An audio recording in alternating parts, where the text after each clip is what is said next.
प्रेम से बोलिए शंकर भगवान की जय, गौरा माता की जय, कार्तिक गणेश की जय। तो देखिए गुरु भाई ने आप लोग के बीच बहुत सुंदर शिव चर्चा की कथा सुनावत नहीं। हमारी कथा की आप सब शुरू से लास्ट तक सुनो और सुन के कमेंट बॉक्स में बताए कि हमार कथा सुन के आप सबके कैसन लगल बाटे, और कमेंट बॉक्स में हर हर महादेव लिखब।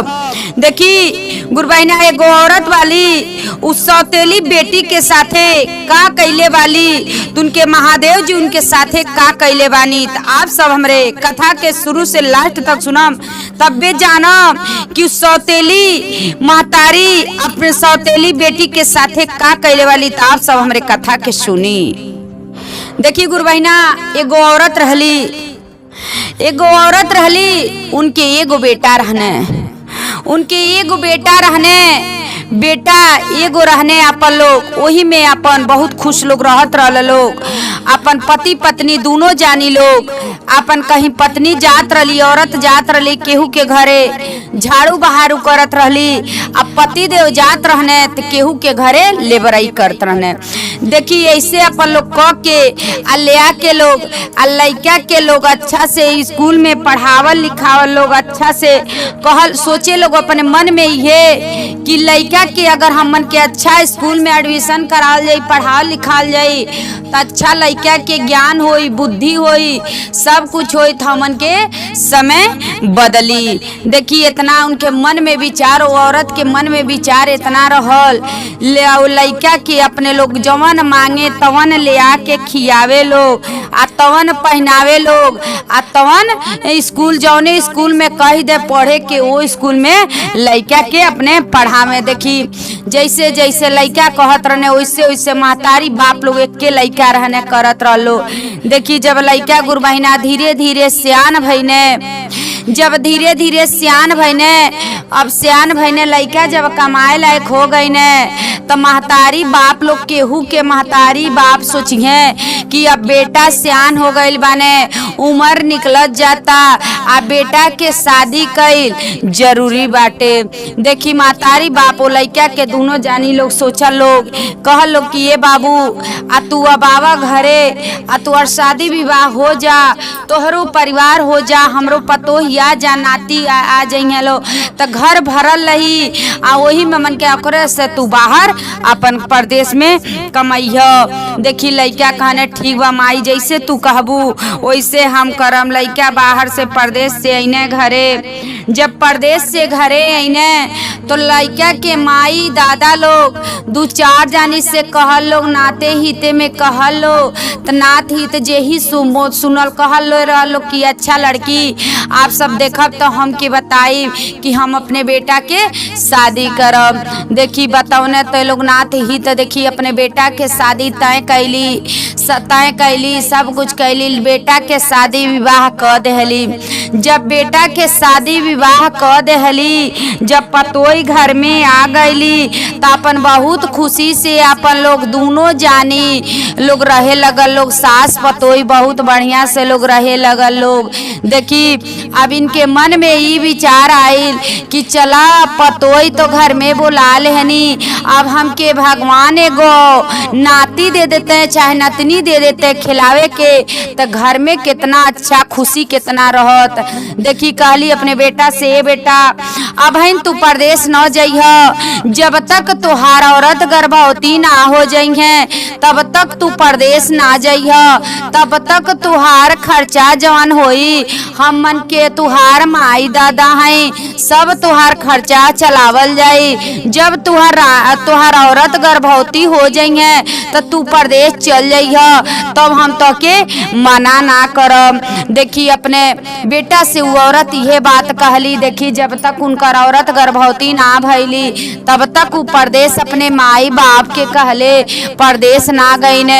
जब उनकर औरत कुछ दिन में गर्भवती हो गईली तो अपने माई से कहने, ये माई अब जातनी हम कमाए प्रदेश में, आ जब कमाए ना जाए तो बताओ अभी समय आयल बा, में बहुत पैसा लगेला, सब कुछ लगेला, इनके खाए पिए के अच्छा अच्छा चाही।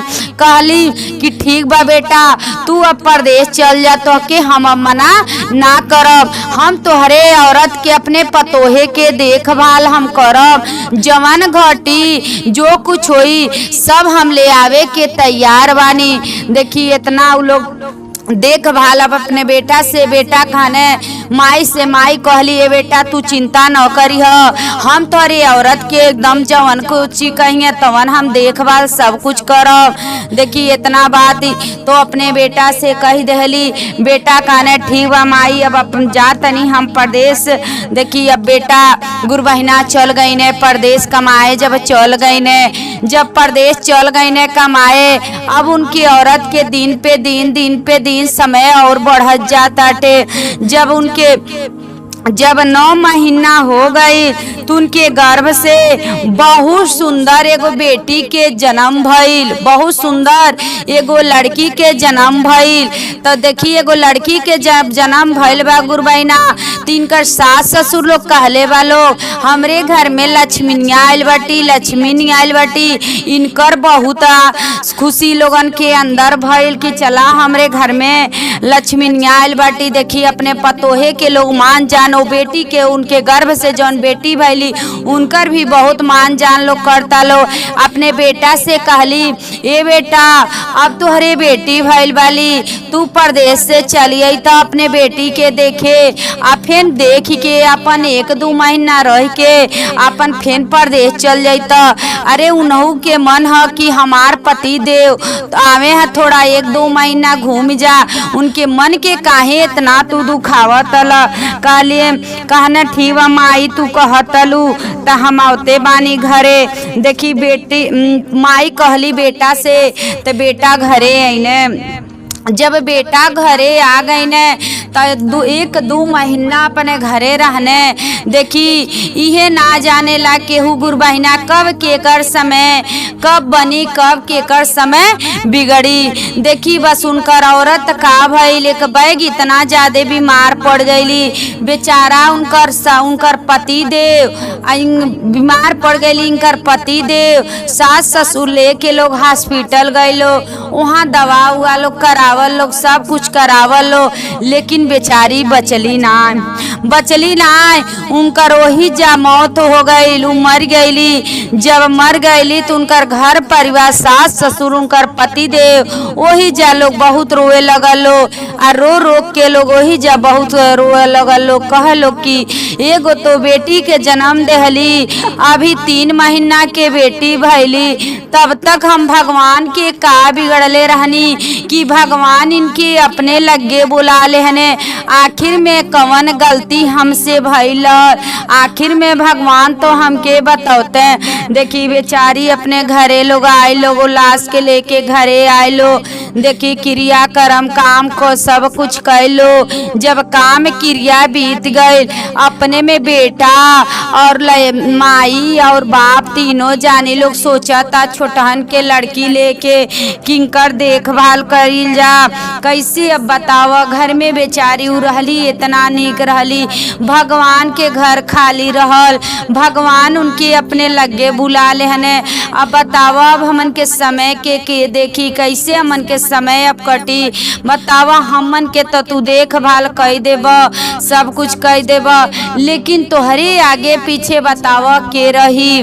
देखिए ऐसे कुछ दिन बीतल, साल भर 2 साल बीतल।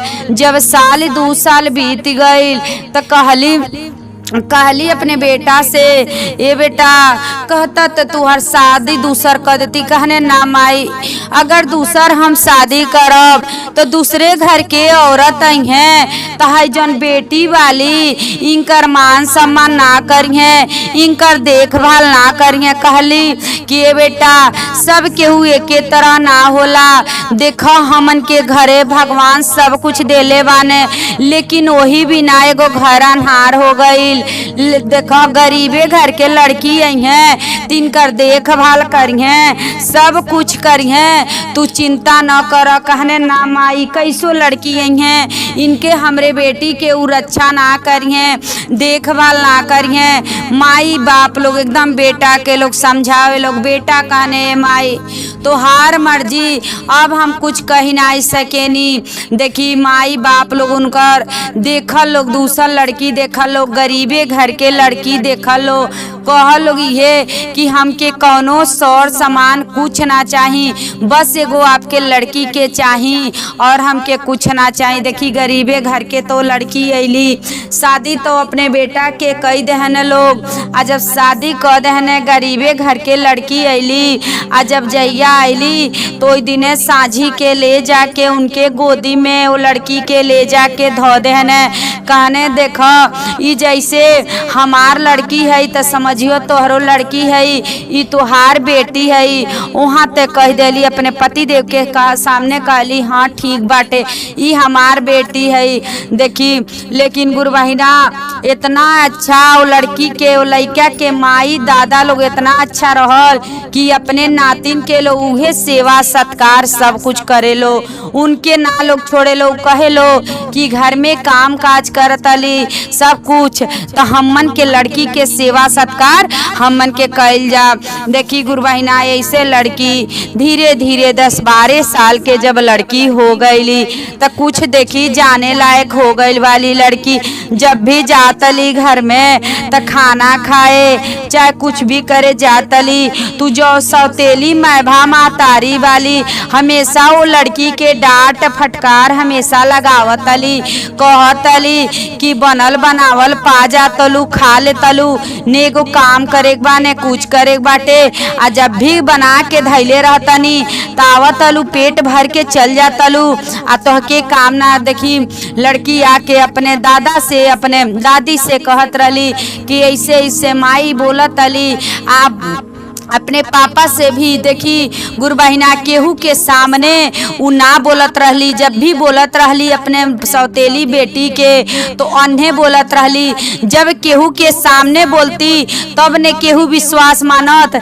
जब अन्हे बोलत रहली लड़की जब भी आके कहत रहली तो जाके लोग पूछत रह तो कहत रहली कि बताई मम्मी चाहे बताई पापा, हम ऐसी इनके कह सकेनी हमार बेटी है तो हम कह सकेनी, ई खुद के हमके ही देखल ना चाहतली।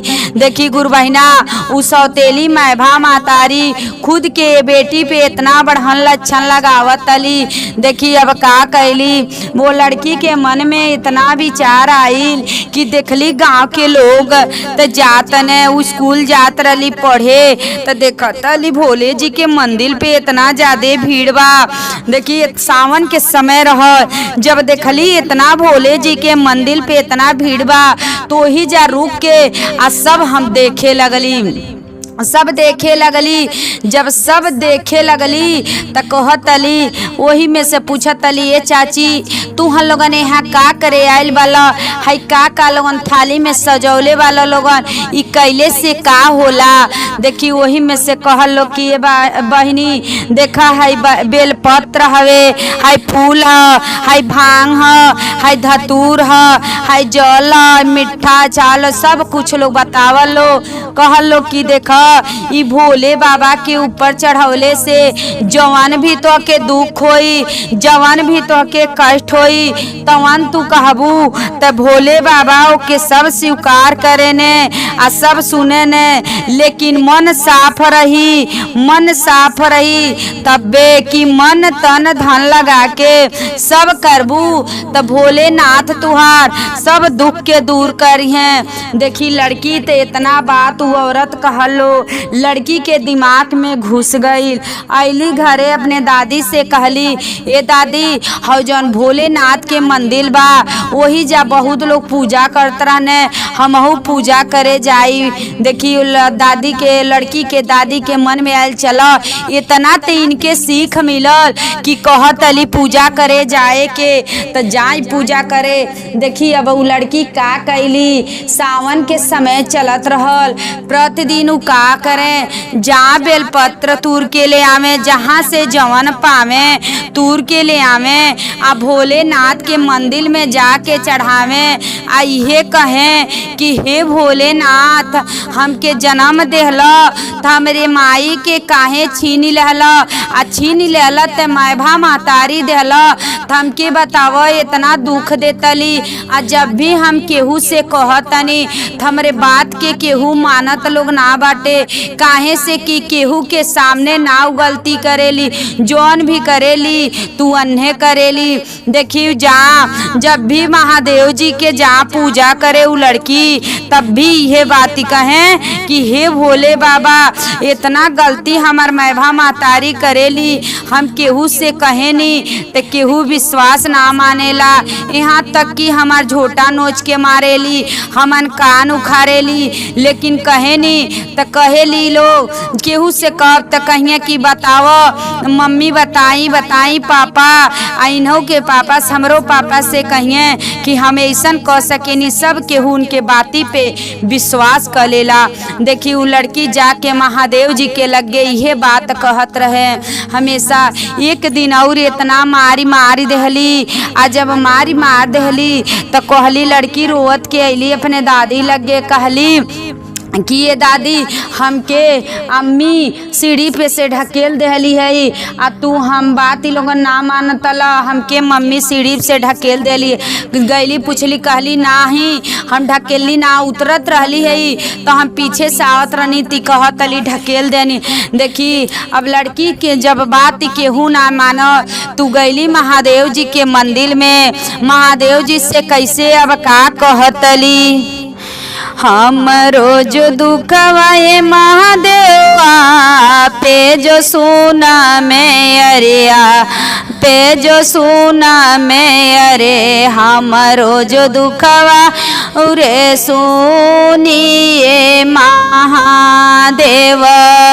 2 साल भइने हम भैले राउर पूजावा जो, राउर जो पूजावा जो, करते समय हमरो भाई ने ये महादेव। 2 साल भइने महादेव हम के जो पूजते अरे, हम के जो पूजते अरे, हमरो समय रौरो एक ही महादेव। माई जन्मवा के मोरी ये जो गाइली अरे, मोरी ये जो गाइली अरे, मैं महतरिया नाही बूझे ये महादेव, मैं महतरिया अही बूझे महादेव। कैसे के हमारो उमरिया जो कटी है अरे, कटी है उमरिया अरे, कैसे के कटी है उमरिया ए महादेव। दादी दादा पापा नहीं जाने जो ही बतिया अरे, बतिया जो नाही जो ही कुछ न नाही लोग जाने ये महादेव। जेतना जम रे यार जेतना गरिया में अरे, केहू के समान नहीं बोले ये महादेव, केहू के समान नहीं बोले ये महादेव। देखी गुरु बहना, इतना वो लड़की जाके महादेव जी के लगे मुड़ी पटक पटक के रोवत तली, कहत तली 2 साल हो गई आपके पूजा करत, लेकिन हमरे समय के कुछ आप बदलत ना बनी। बताई माई तो जन्म दे देली, अब माई मर गईली, जब मैभा महतारी आ गई वाली, तू बताई हमके कुछ जानत ना वाली। तो बताई मारत तली, जब भी खाना खाए जातनी तो गरियावत तली, कहीं भी कुछ हमके करे के ना देतली, इतना हमके दुख देतली। आ घर परिवार में केहू से कहतनी तो केहू हमार बात ना मानता, काहे से मुँह के आवतली सफाई दे देतली, तेही से हमरे पे केहू विश्वास ना करता कि लइका है झूठ भी बोल सकेली। देखी देखी गुरु बहिना, सब केहू के सेवा करें लेकिन वो लड़की के एगो मानजान ना करें, यही से वो लड़की के बात केहू ना मानत रहल। देखी एक दिन गुरु बहिना ऐसे वो लड़की अली खाना खाए, आ जैसे लड़की खाना खाए आवतली वैसे वो आवतली झोटा पकड़ के आ लगली मारे, आ जैसे मरली वैसे देखी महादेव जी सांप के रूप में बन के चारों ओर से लोग, अब देखी मुंह बा के लोग चारों ओर से वो औरत के लगल लोग। वो लड़की डरा गईली, कहतली अब तो हमके सांप घेर लेलस, अब तो लेकिन देखी महादेव जी रहनी गुरु बहिना, महादेव जी उ सांप बनल रहनी, लेकिन महादेव जी का कहतनी बेटी तू चिंता ना कर, तोहके जे दुख देले बा, तोहके जे इतना कष्ट देले बा, हम उनके सजा देम, हम तोहके हम कुछ ना करब। काहे से कुछ भी गलती करत रहली केहू के सामने ना करत रहली, ई सब अन्हे करत रहली, तिनकर हम सब केहू के सामने इनकर गलती के सब कुछ हम दिखाई। देखी अब वही जाऊ चिल्लाए लगली, आज ऐसे चिल्लातली सास ससुर उनका लड़की के दादा और दादी सब केहू जाता, आ जाके लोग देखता तो चारों ओर से सांप खड़ा बाटे, जैसे सांप खड़ा वालो वो चिल्लाए लगल लो, जैसे चिल्लाए लगल लोग तो ही में से कहतलो कि कहतनी महादेव जी देखी भेष बदलले रानी, महादेव जी कहतनी कि देखो ये बहुत बड़ा गलती करत रहली, जब भी लड़की घर में आवत रहली खाना खाए जो भी कुछ करे तिनके मारत रहली, गरियावत रहली, सीढ़ी सोई दिन ढकेल देली, सब कुछ हम देखत रहनी। ये सब हमरे लगे जाके सब कुछ कहली, ताज इनके दिखौले बानी, हम चमत्कार दिखौले बानी, इनके हम छोड़म ना, इनके हम डस लेब। वही जागोड़ धके कहतली सौतेली मैभा महतारी कहतली कि हे महादेव जी अब से गलती कैनी, अब ना हम गलती कर, हमरे गलती के माफी करी, हम बहुत बड़ा गलती करत रहनी, अब से हमसे गलती ना होई। देखी इतना बात ही तो लड़की वो औरत मंगतली महादेव जी से, लेकिन महादेव जी कहतनी ना, जितना दुख तू ये लड़की के देहले वालू उतना दुख तोहके मिली, तबे तू जानबू कि का होला दुख आ का होला सुख।